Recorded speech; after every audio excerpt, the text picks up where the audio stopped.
Trump bombing Iran for the third night running, major series of strikes as President Trump is officially notifying Congress that the war with Iran has resumed. And he also gives this warning. We're attacking them tonight. We're taking out all of their capability for anything having to do with the Strait. We're going to hit them very hard tonight, and we're going to hit them hard tomorrow. We'll probably give Pickaxe a shot. Now, what exactly a shot at Pickaxe means is unclear, because Pickaxe Mountain is where Iran has a suspected nuclear facility buried deep underneath that mountain. The White House told Congress that the U.S. is targeting missile launch sites, air defenses, military maritime assets, military support infrastructure, and command and control capabilities, which is quite an extensive list. And it does raise a really important question, because isn't this what Trump has already said again and again and again was already accomplished by his 136-day war? After all, Trump has claimed all those things that I listed have been wiped out and eviscerated, destroyed by the U.S. We have eviscerated them military. Iran today has no Navy, no Air Force, no anti-aircraft capability, no radar, virtually no manufacturing. Their rocket launches have been cut by 90%. We have Iran in a position where their military has been totally wiped out. With this notification to Congress that the war is back on, such that it is, the formal notification went out. Do you think that more military strikes, the way that we're seeing this all play out, will do anything to end the war? Well, look, I think the news today is important. I agree with the president. I think it's the right move to reinstate the blockade. I think that the solution here, if there is one short of boots on the ground, is going to be through the economic strangling of Iran. So it's the military strikes are helpful in the sense that it takes care of the capabilities that Iran is using against commercial shipping.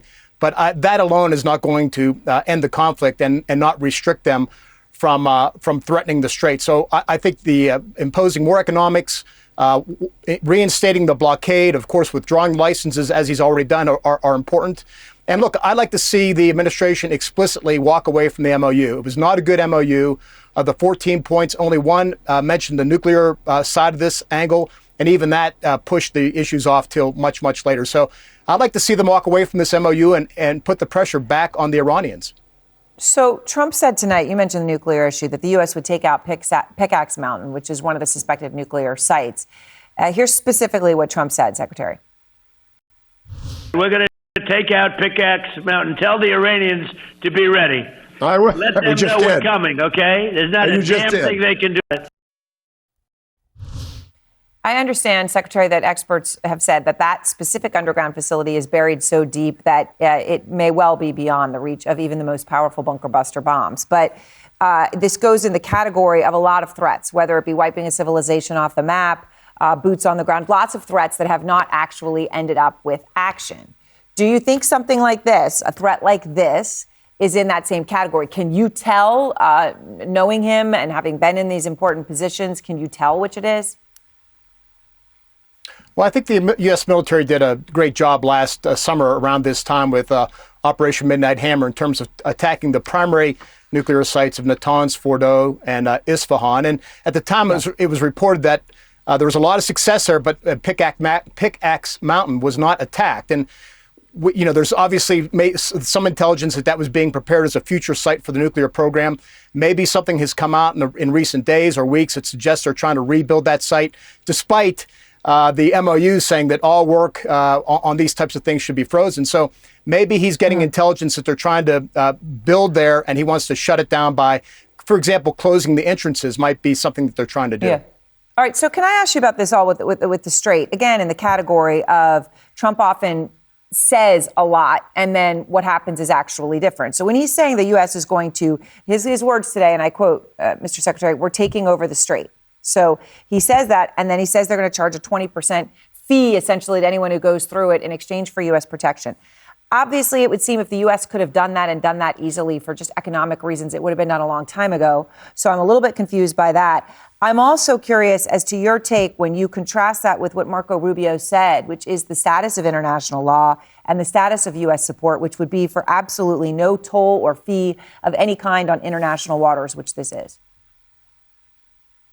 Yeah, look, I think if you go back over the last 4.5 months or so, the president has said something along those same lines before, and then it's come and it's gone, it's passed. And I think at the end of the day, look, Secretary of State Marco Rubio has it right, and others within the administration, that it would be counter to international law, counter to the law of the sea, and counter to what the United States has long talked about with regard to freedom of navigation. So, I've been saying now, consistent with that, since the beginning of the war. To me, there are going to be at least two metrics to guide us as to whether the United States will be successful. One is a return to the status quo ante with the Strait of Hormuz, which means open, free for navigation, no charges, no tolls by anyone.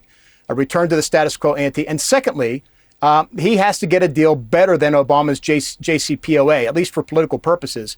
And to me, those are the two yardsticks I'm going to continue to hold up to whatever we do and whatever the outcome is whenever this conflict ends.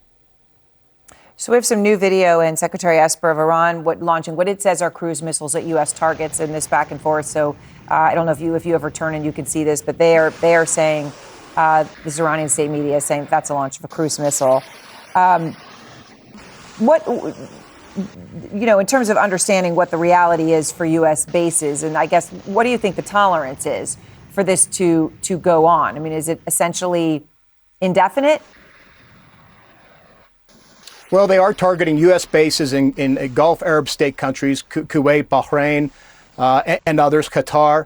Obviously the Arab states don't like this, and they're going to put pressure on the administration to, again, try and cut some deal with the Iranians, because it's disrupting their cities, it's disrupting their economics, it's disrupting their commerce. And we know previously, President Trump announced that there would be an escort of Navy vessels escorting commercial ships through the Strait, and that ended after 48 hours because the Arab Gulf states did not want to see that happen. They were, again, concerned about Iranian retribution. But we've moved far beyond that at this point in time. So this is where I go back to. If I was sitting in a Situation Room now, my recommendation would be reinstate the blockade as he's done, keep it on there, but also cut off all other avenues, whether it's air routes into that country, ground routes, whatever it takes to sustain their economy. One thing we got to recognize is their economy is at the worst it's been since the 1980s.